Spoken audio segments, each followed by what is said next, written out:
Alrighty. Good evening, everybody. My name is Tyler Shields, and I'm starting a podcast. So I'm not quite sure what to call it yet. I think the title that I'm going with right now is just a commentary on culture. Just nice and simple. Um, I think my goal. I think there's too much right now. That's focused on like politics. And all the awful negative stuff that's happening. So I'm going to try to focus this. This is as much for me, I think, as everybody else. I'm going to try to focus this more on cultural foundational stuff, right? And then we'll kind of talk about, um, how these things impact, us, right? On kind of a macro scale, maybe. I don't know. We'll see. We'll see how this stuff is going. So, I'd like to kind of divide this up into like three different sections. So we're gonna. Most of the reason I'm actually doing a podcast is because I'm trying to have a conversation about some of the stuff that I'm reading in books, and all of my friends are illiterate. So I'm gonna put this into a verbal format, um, so that we can listen to them while or not we. Obviously, I'm not gonna listen to myself, but so you guys can listen to this and we can talk about it because there's some pretty deep stuff going on here. I wish that as I read this stuff, I wish I kind of came across it in a different format a long time ago. And even the little bit that I have come across on like YouTube videos and mostly that, honestly. I'm really not into podcasts that much myself, so if this seems like super non-standard compared to the Joe Rogan show, I don't really know what to tell you. You're in the wrong place for a content consumer, I guess. So, all right. So we're gonna start with. So I found this book. Actually, I should back that up a little bit. So, um,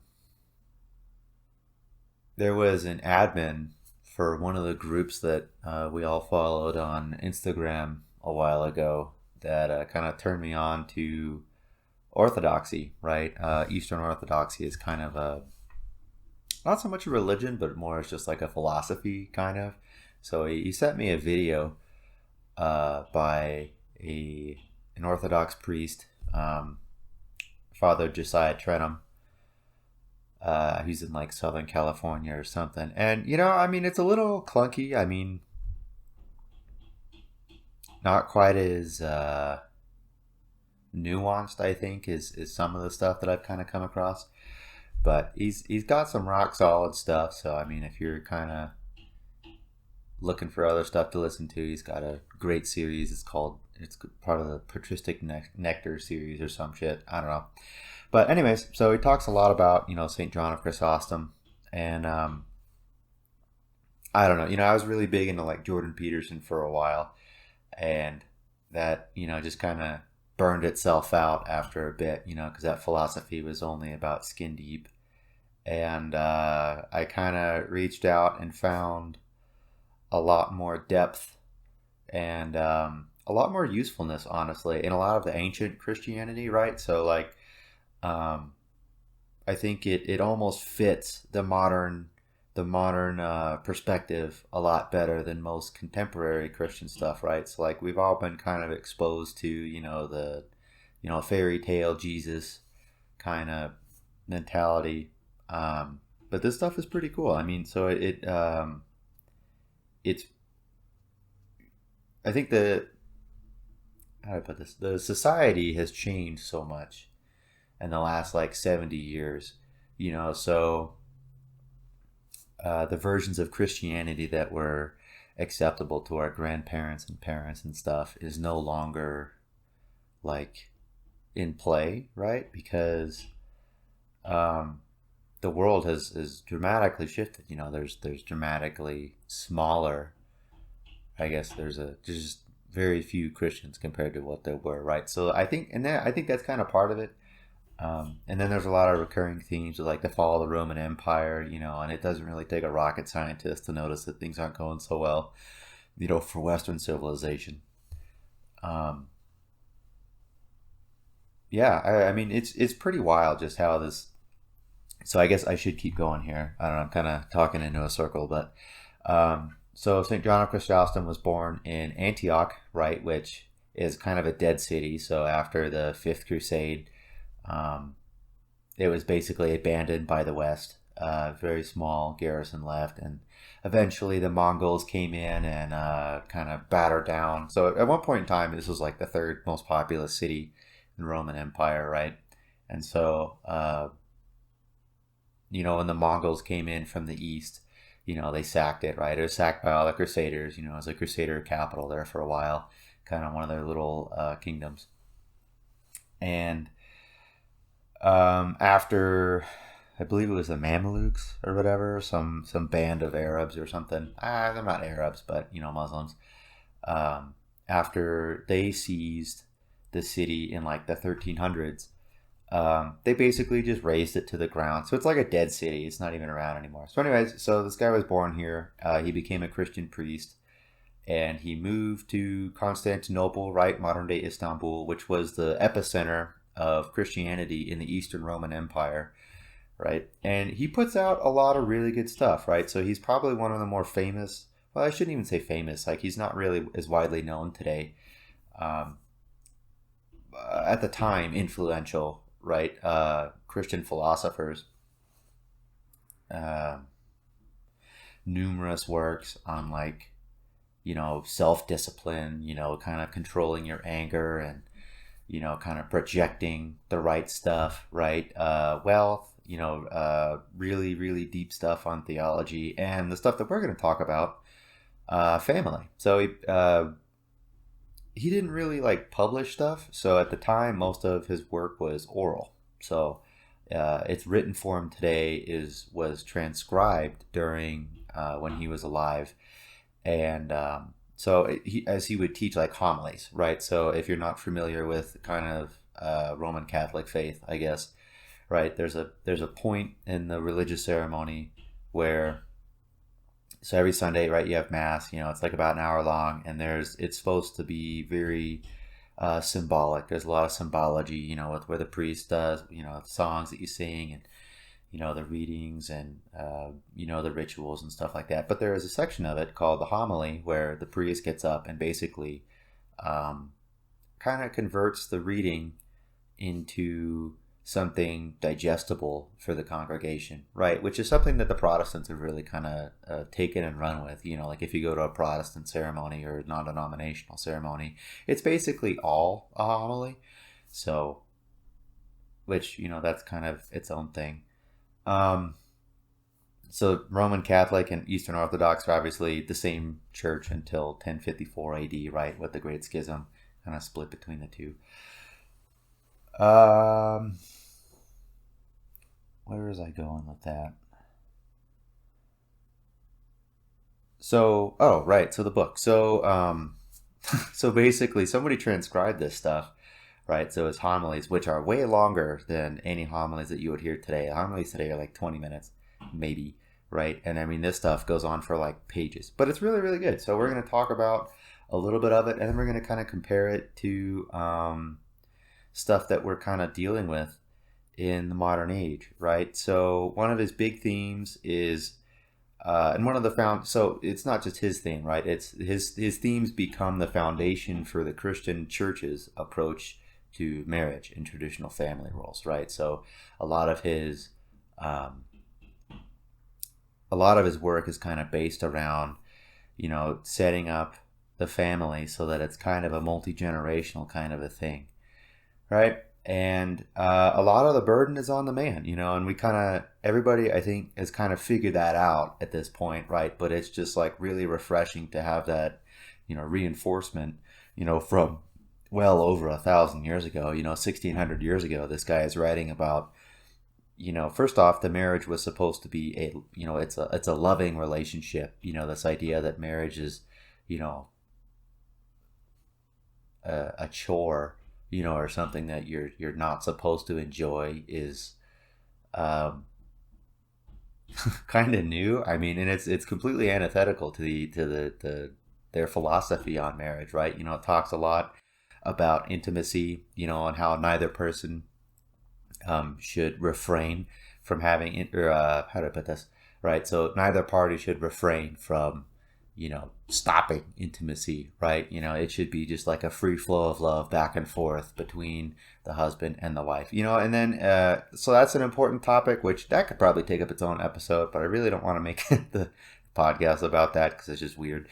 But some of the other stuff is like, it's very masculine, it's like as the man in the relationship, your job is to be the leader, right? So obviously that comes with obedience from everybody else in the family, but, which is what men tend to kind of focus on, is kind of like a symptom of, being a fall, kind of a failure, right? It's, nobody listens to men these days, like, or men are just, married dudes are just cucks, their wives just lead them around by their balls and, they're just miserable all the time, and that's really not what it's supposed to be at all, which is wild because this guy was a monk, right? So he was never married. So it's pretty weird to think that, this is all through just observation. So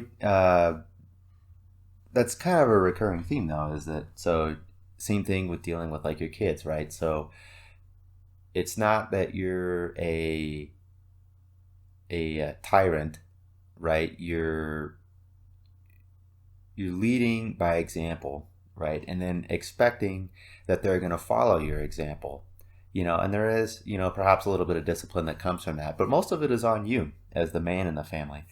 And that was pretty, it was almost pretty refreshing to read, honestly. That's just a huge change from everything that I've ever come across as far as, how to manage a family, right? That's kind of something that as a culture we've just decided that, we don't need to teach anymore. We don't, that's just kind of something that you figure out, and I think where that comes from is it was kind of, the society was so rigid that for so long just that external pressure would kind of keep stuff together, and you could just kind of mimic, or like mime the moves, and eventually, you kind of get stuff right. And as we've removed those external pressures, as we've removed Christianity from a lot of our, or not just, sorry, well, Christianity, right? But also, the laws that were kind of founded in Christianity, right? That were, people really didn't like, like for example, no fault divorce and stuff like that. A lot of this stuff is kind of older now, but in the big picture, grand spectrum of things, it's really not, a lot of it's really new. So it's just wild to kind of compare and contrast that, because that was not something that I was really taught growing up, in my house, when my dad would talk to me about marriage and how to be a husband and stuff, this was, completely, it was more like, the last few generations have just given like tips, to the next generation. There was no actual like foundational knowledge, which I think a lot of people are really, really lacking. So anyways, I mean, there's some other stuff in here that's pretty good. So I'm going to try not to quote at length, but I will read some of it. So there's some really deep stuff in here, right? So the foundation. So I think one of the big things that kind of keeps people away from Christianity is like the idea that, sins are, arbitrary, to some extent, right? Like, why is being gay a sin, right? It's without really understanding that, sin is not just this creation, this made up, line in the sand. It's like a sin is a conscious decision to act kind of out of your natural role and kind of animalistically, right? It's from your desires to some extent, your own interests, and not necessarily your best interests, right? It's just like that dopamine rush, just that chemical reaction in your brain that makes you feel satisfied. So one of the lines that I really liked in here is from his first homily, homily 19, first homily in the book. But if you are a slave of sin, I tell you that even if you are free 10,000 times over, it is of no advantage to you. Can you tell me what advantage a man has who, although not in bondage to another man, is in constant subjection to his own passions? And I think as you look around, that kind of makes sense, right? As you kind of look at these people around us that are just zombies, that just like their life is just one giant commercial for, these mega corporations, which, I mean, that's kind of a cliche in itself to say, but you got these people that are just like, saturated by Harry Potter and Marvel and, porn and, it's just one carnal pleasure after another, and it's like, it's completely unnatural for us, in our society for that to really be a thing, right? And it's like, it was kind of novel there for like 50 years. And now it's to a point where it's just like so overwhelming and so oversaturated. And, in my mind anyway, when I look around and I see these people, it's just really sad, like they're slaves, they really are, right? So it's just, maybe it doesn't seem profound, to someone listening to this, they're like, oh yeah, duh. Right. But like for me, reading that was like, whoa, that's obviously, I guess, how do I put this? Right. So that took me a very lot of, of a ridiculous amount of thinking, right. And kind of meditation, on that subject, before I kind of came to like 1/10 of that conclusion, and I've been chiding that for a while on Facebook now, but to have it so clearly, enumerated was just mind-blowing, so I thought that was pretty deep. And then there's some other ones, so a couple other heavy hitters, right? So virginity does not mean simply sexual abstinence. She who is anxious about worldly affairs is not really a virgin. In fact, he says that this is the chief difference between a wife and a virgin. He doesn't mention marriage or abstinence, but attachment as opposed to detachment from worldly cares. Sex is not evil, but is a hindrance to someone who desires to devote all of her strength to a life of prayer. So in that section, he's kind of talking to men, right, about kind of how to find a wife, and the importance of finding a virgin, right? And the idea is that you're finding somebody who is uncorrupted by all of this stuff, that's not, just wrapped up in, all of it. I guess today, the contemporary comparison would be like, not wrapped up in, this Instagram dopamine fueled, obsession with social media, right? They're focused on being the best person that they could possibly be, and he kind of enumerates or elaborates on that a little bit deeper, and talking about, striving for self-control or living in, that idea of virginity in the present, and, kind of the end goals of it. So that was pretty sweet.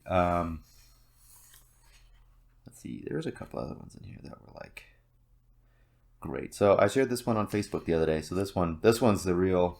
So the love of a husband and wife is the force that welds society together. So men will take up arms and even sacrifice their lives for the sake of this love. St. Paul would not speak so earnestly about this subject without serious reason. Why else would he say, wives, be subject to your husbands as to the Lord? Because when harmony prevails, the children are raised well, the household is kept in order, and neighbors and friends and relatives praise the result. Great benefits, both for families and states, are thus produced. When it is otherwise, however, everything is thrown into confusion and turned upside down. When the generals of an army are at peace with each other, everything proceeds in an orderly fashion, and when they are not, everything is in disarray. It is the same here. So here he's talking about the importance of having a family, right? And that's kind of another one. I could probably go on I'll probably do like two or three little episodes. I'm not really one that likes to do the 3-hour podcast, so I doubt that this will be more than like 30 minutes. but he's talking about, the importance of the family to society, right? This isn't just, you deciding that you don't want to chase whores anymore, or get your rocks off doing degenerate things to, degenerate women. There is a real importance, that in a duty, right, that we have to ourselves and our community to bond ourselves, right, with our equal and opposite, to create a unit, right, a self-sustaining unit that is capable of producing the next generation. And he talks, a lot about,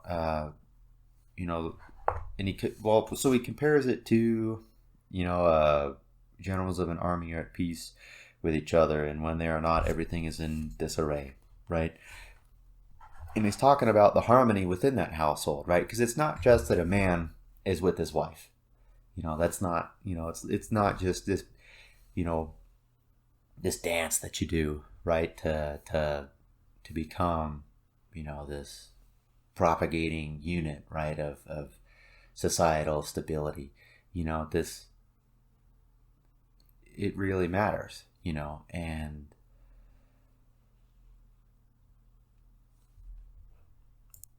well, you can really see that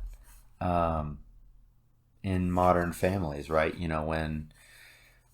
When the husband and the wife are doing what they're supposed to be doing, it's a foundation, right, for their kids to kind of build off of. They're a resource, and not just like a monetary resource. I mean, like, they are a source of strength, and a source of confidence, for that next generation of family. And when it's not there, what you have is now an intergenerational cycle of, kind of all the bad things, right? To some extent, this, what'd you say, a predisposition or something, like you from the start, you're inclined to be manipulative, you're inclined to be angry, or something along those lines, right? And kind of how that affects, the family unit as a whole at that point. And, obviously that the lasting effects of that, travel far outside the house, right? Which you can see in, so like the PragerU, version of that is, oh, black families, right? There's no dads in black families, and, inner cities are shit, right? Which is true.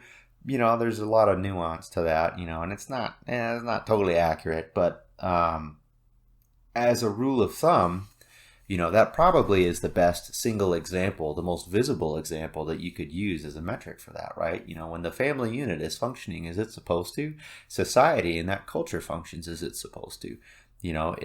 It's positive. It builds stuff, right?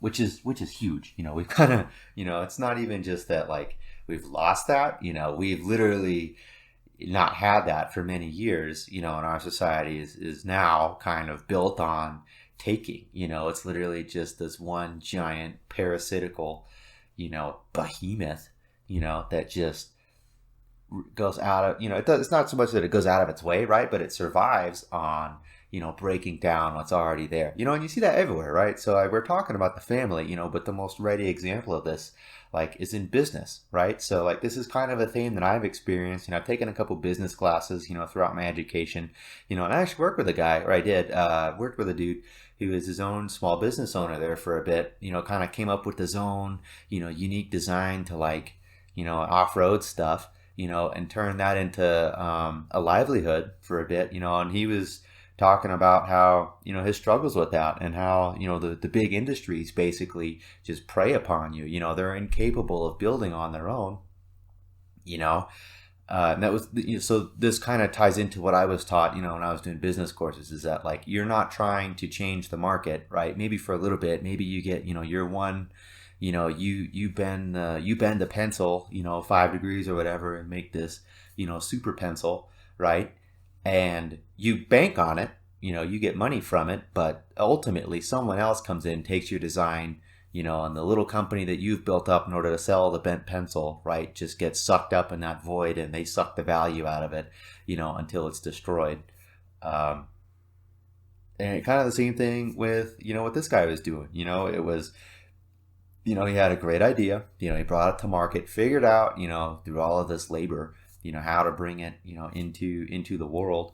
And, these big companies just, the moment that he got through all the real tough stuff, they were waiting right at the end, just like a mosquito, but big, just like pinned him down and just sucked the life out of it. Right. So, that's how important, I guess that's just,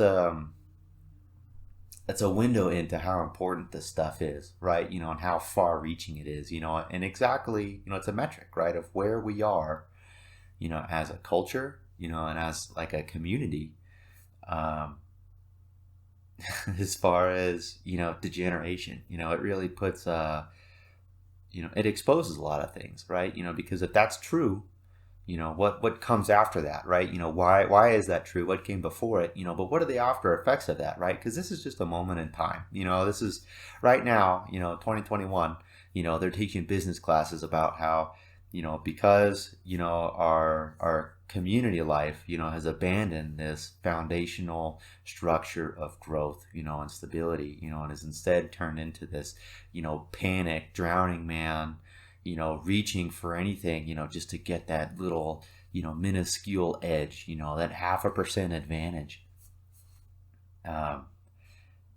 It's really gutted, the foundations of what, we're trying to do, so the long-term effects of that are like, we have an economy that's now built on that, so I guess what I was talking about there was, so we're at a moment in time, right? So this is, that's the present. And so as we're looking, it's kind of our job as men, right, to kind of anticipate this. It's kind of our natural role, and we all kind of do it constantly. But, looking forward, at the future, where does this go? And there's a million places that it goes, and none of them are really good, right? But it's like, this is, it's shows you the importance of what we're talking about. So, I think I'll read one more, and then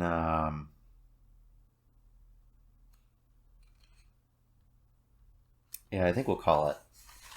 So I think I'll just try to stick to like 30 minutes, maybe a little bit over. I don't know. There's one last one. I mean, there's a ton of stuff. I mean, literally, like this book is like $11, and it's like tiny. I mean, I want to say it's like a 4x6. It's literally like the size of a picture that you get from like the old. Well, you go to Walmart, back in the 90s or whatever, right? And get your disposable camera projected, and they give you, it's like a 5x7 book. Like, that's how big it is, and it's like, I don't know, 1/4 of an inch thick. It's tiny. It's almost a pamphlet, if we're being honest, which is just wild because this stuff is just like so deep. So he's talking about, this is still in homily 20. It's about 50 pages in, right? So he's talking about, what kind of a wife to pick. So he says, outward beauty is full of conceit and So outward beauty is full of conceit and licentiousness. It makes men jealous and fills men with lustful thought. But does it give any pleasure? Perhaps for 1 or 2 months, or a year at most, but then no longer. Familiarity causes admiration to fade. Meanwhile, the evils arising outward from beauty remain: pride, foolishness, and contempt of others. However, where outward beauty is of no concern, none of this is to be found. The love that began on honest ground still continues ardently, since its object is beauty of the soul, not of the body. Just think, what is more beautiful than the sky full of stars? Describe any woman's body you choose, but still there is none so fair. Tell me about what eyes you like, yet none are so sparkling. When the stars were created, the very angels gazed in amazement, and we gaze with wonder now, but not with the same amazement as we did when we were children. This is what familiarity does. Things no longer strike us in their original intensity. How much more so in the case of a wife? And if by some chance disease comes too, then all is immediately lost. Look for affection, gentleness, and humility in a wife. These are the tokens of beauty. But let us not seek love or lovely physical features, nor reproach her for lacking things over which she has no control. No, let us not reproach her for anything, or be impatient and sullen. Haven't you seen how many men, living with beautiful wives, have ended their lives in misery? But how many who have lived with those of no great beauty have lived to extreme old age with great enjoyment. Let us wipe off the spot and soothe the wrinkle that is within, as it is written. Let us do away with the blemishes that are on the soul. Such is beauty God requires. Let us make her fair in God's sight, not our own. So he's not talking about having an ugly wife, right? He's not saying go down to the local bar and just, pick a land whale, right, to impregnate. That's not at all what he's talking about. But I think the greatest example of this is there's like this emphasis, right? Like the best dude. Well, I guess I shouldn't even say that, right? Like you got these like super attractive women, that are on social media, that are getting all this attention, right? And to people who are not grounded in reality, they look at these girls like, wow, that guy who has her has to be so lucky, or like that's like, they imagine themselves, and spend thousands of dollars, trying to gain, these women's attention and affection, right? Which, I mean, there's so many other videos out there on this, I don't want to, not videos, but like podcasts, so many other people out there talking about this, the incel revolution and all the, the contemporary term for them is simps or whatever, right? So I don't want to spend too much time on this, but because it's so readily obvious, like you go to any hop on Instagram, do like the little search feature or whatever, the discover bullshit, and just the moment some kind of fitness account pops up, or one of these reels chicks, you go into the comments, I mean, it's just ridiculous. So what he's talking about is not chasing somebody just because of their skin deep features, right? There is a role that your wife is supposed to fill, and in order to fill that role, I mean, it's really tough, right? Because it's like, he's saying discount, what physical beauty is. He's saying, don't, chase after some chick, because she has all the right features at that point in time. Because, I mean, if you think about this from a macro perspective, right, eventually she's going to gain weight. Eventually she's going to, things are going to sag and stuff, right? So, like, the point is that, over time, those physical features that kind of drag you to her, and now, I mean, there's like plastic surgery and stuff, but, they're going to go away. It's just temporary. So what you want, is to invest in a wife who is going to, have all of the characteristics of, somebody who compliments you. And I mean that, and like the role, right? Like you need somebody who's gentle and, full of humility and stuff, because your job is to kind of be the arrogant, non-gentle person, they need to, basically what he's saying is that, your spouse needs to be, utility, a utility, like there needs to be some usefulness, to that person, right? Because you're building a foundation to something important, you're not just looking for eye candy, right? And so obviously to a lot of us, that's like, well, we're not billionaires, right? That's not something that I really have to deal with. But no, I mean, there really is, like if you're listening to this, you're probably in like the top 5%, of all dudes, on average, for the most part. I mean, just because I have a pretty high quality friend group, so there you go, there's your plug. But like, you have access to, a lot of women out there that look like they're quality, but, they're not, so it's important, it's really important, it's like critically important to the relationship, and by extension, the community, right? That you're picking a quality person. And so where does beauty tie into this, right? Because like when I read this, I was like, oh shit, was I supposed to pick somebody like ugly? Like my fiance is gorgeous, I love her to death. I think, she's very pretty, like I was just like, I read that and I was just like, I was convicted a little bit. I was like, oh fuck, like what, did I do that wrong? And no, because so I think there's a couple other passages in there on this. I don't think I highlighted them, so I'd have to like go through and actually read again to find them. But like I think by comparison, if you look at like the old Christian churches, right, they're absolutely beautiful. they're just so intricate and ornate. There's, when we were in Norway looking at the big cathedral in Trondheim, there's like 8 different, floors worth of statues that were, all carved by hand, and there's like gargoyles and stuff, all the little designs around each of the little home for the statues was just like, super ornately done, hand carving, right? Super, very, very intricate, right? And the purpose of that, it's kind of the same example, right?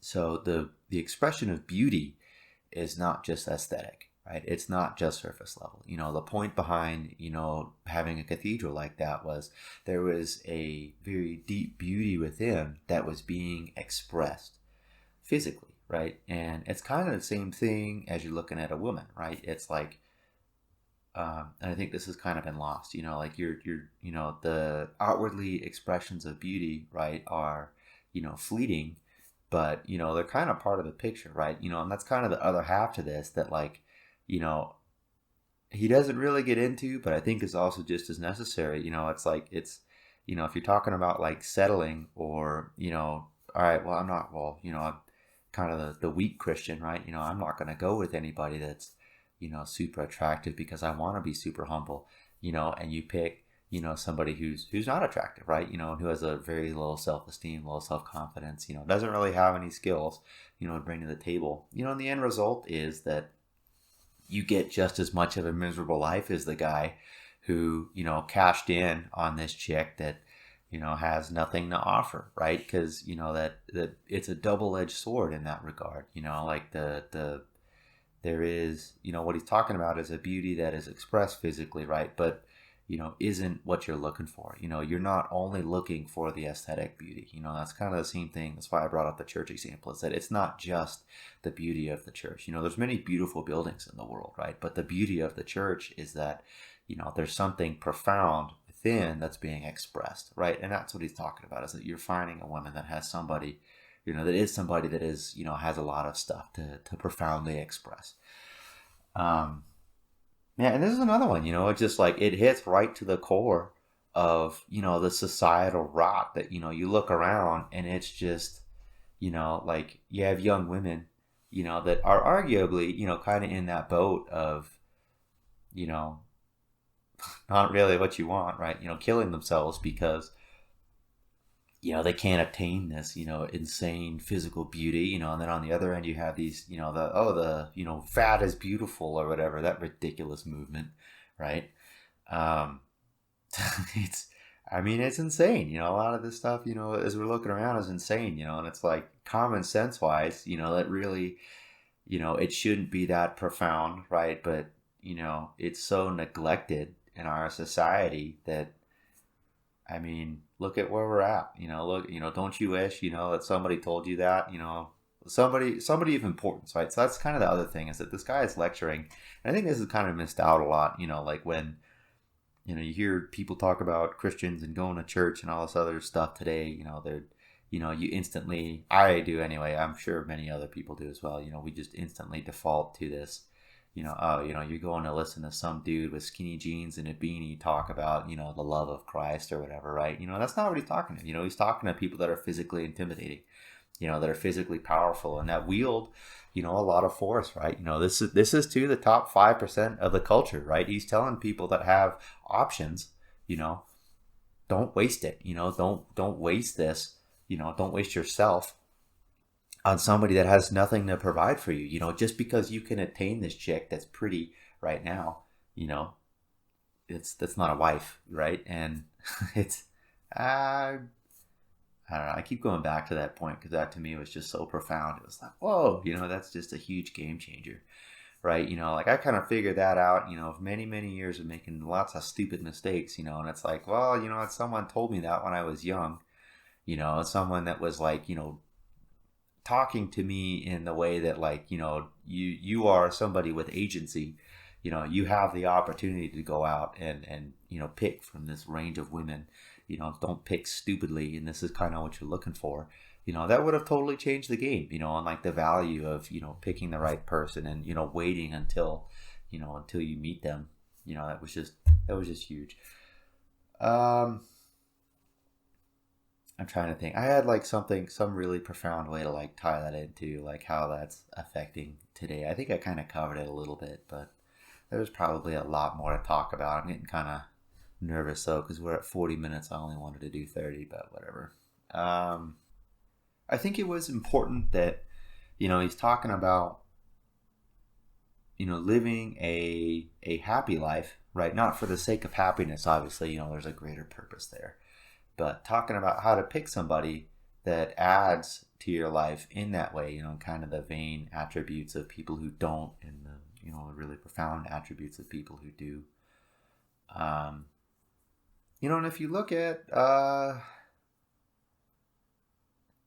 think the easiest way to see where we're at right now with this, right? Like this is no longer culturally enforced at all, and it used to be. It used to be to quite an extent. And it still is in certain cultures, right? Like Islam. So this is part of why Islam is so adamant that women wear, burqas and stuff, right? It's kind of a similar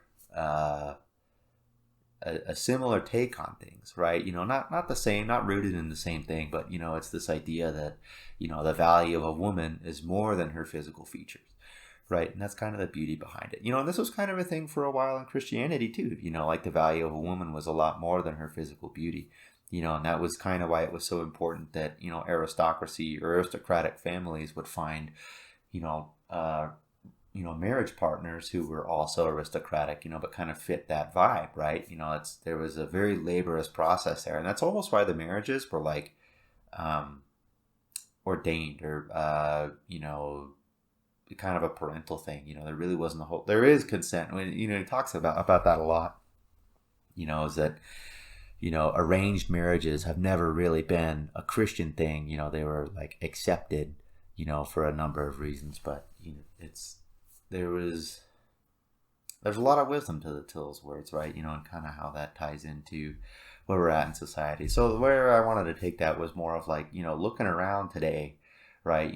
So we've allowed this to decay to the point that like, it's almost a novelty, like the value in a lot of old stuff is that it was, purpose built from the ground up to be not just aesthetic, right, and beautiful, but valuable. Its value goes through and through, right? So we're talking like everything from like cast iron pans, right, to I already brought up churches, but like civil buildings, and architecture, the great stone structures of Washington D.C., or obviously a lot more in Europe, right? If you've been to Europe, that would make a lot more sense, just looking around and seeing that ornate architecture and stuff for buildings that were, like for example, like medieval castles and stuff, that had a very utilitarian purpose that were built very beautifully, and that beauty is supposed to be an expression of that utilitarianism, right? And like now it's like, nothing lasts, right? It's all just cheap sheetrock and, shitty wood, and cheap nails, right? The structures, when they go up, they're practically already condemned. It's weird to think that, in many places for hundreds of years, like for example in Europe, in many, even today, in many cities, there's people that live in houses that are well over 100 years old, in like Amsterdam and stuff. Some of those buildings are like Italy, right? Some of the stone structures are like 500 years old. There are towns in Italy that are, there is no new buildings. The earliest, or sorry, not the earliest, but the most recent building was built like, 400 years ago or something, like just something absurd. That's so weird to think that exists, right? And that's kind of what they're talking about, is building a society where it's like, or a marriage where, it's supposed to last, right? And today it's like if you move into an apartment complex that was built in the early 2000s, literally 10, 15 years ago, it's outdated. Everything's broken, everything looks dingy. It's just like moldy and falling apart, right? And these structures, by contrast, are just still, they're still gorgeous. They still serve a purpose, maybe not the same purpose, right? But they still serve a purpose. They still serve kind of all of their value, and they have like a cultural value to it. So like, the stuff around us is kind of an expression of us, right? That's kind of what changed my view on a lot of things about like, music and art, yeah, art, right? And architecture, clothing, fashion, kind of stuff like that, is that it's supposed to be an expression of the beauty that's within, right? It's supposed to be, and if it's external, it's supposed to be a reflection of beauty that's within, And so when we look around at these things, we can kind of pull that meaning from that passage that he was just, enumerating on the value of a wife and what's beautiful and what's not, and fleeting, tangible value, right? On that, and that physical beauty, right? Which is what is all around us. It's skin deep. It lasts, maybe 5 years, right? The apartment complex I'm living in now, maybe 5 years, right? Maybe 10. If they got lucky and they got a good contractor. Same thing with the houses around here. It's just so constantly reflected. It's just so cheap and throwaway and expendable, right? And it's supposed to be, and that is a reflection of where we are as a society, right? And so thinking about this in like a political context, it's like why are things the way they are? It's kind of the root of that, it's I don't know, pretty profound stuff. So I hope that was pretty enlightening. I realize, I kind of, I'm in the trades too, right? It's I get, kind of that working class lifestyle where you just, go all the time, and you're never using the part of your brain where you're reading this stuff, so I consider myself very blessed that I kind of have that, it's not such a, it's a laborious process, don't get me wrong. This, kind of sucks after a day of working on planes or something, going to read this is like, I got to completely rewire my brain, but, I'm very blessed that I have that ability to do that without, just completely being a fish out of water. So I hope that has some value. I don't necessarily think it's going to change your view on everything, right? But I think it, if you consider, just where exactly this source is coming from, I think it's just really profound, right? Because it's not just that somebody said this, it's that some guy said this, in 87 AD. Like literally, like we're not even talking about like, it's kind of a gimme with the Byzantine. You could say, oh, they were around 1,000 years ago, right? Like we're not. This is before the end of the Western Roman Empire, right? Like Rome was still an organization when this guy is writing about this stuff. So when we talk about its importance, it's so cool to think that like this built the foundation for all of our culture. The only reason that we are still around is because we mimic just enough of it, right, to keep it going, just for a little bit. So I think I'm going to start wrapping it up here. So I don't know how often I'm going to be able to make these things. I hope fairly often, but I'm starting a new job on Monday, so it'll probably be kind of rough. Honestly, it's supposed to be a pretty strenuous training period, so I don't really anticipate that I'll have like a ton of time. I like weekly to come up with something, but that'll depend on a lot. So, and I don't want to say I'll take suggestions, because that implies that I'm going to have time to like read all that. I don't know that that's really going to be the case.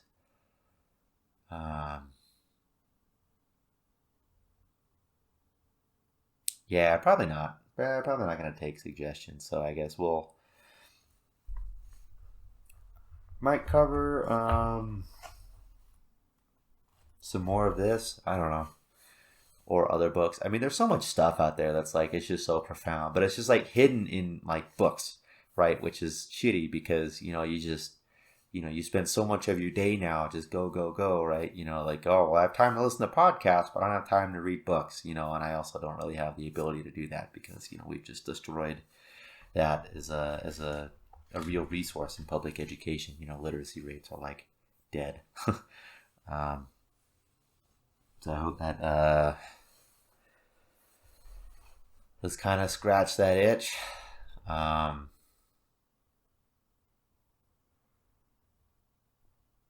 We're at 50 minutes. Yeah, I think that's probably a good time to call it. So thanks for listening. Um, yeah, have a good night.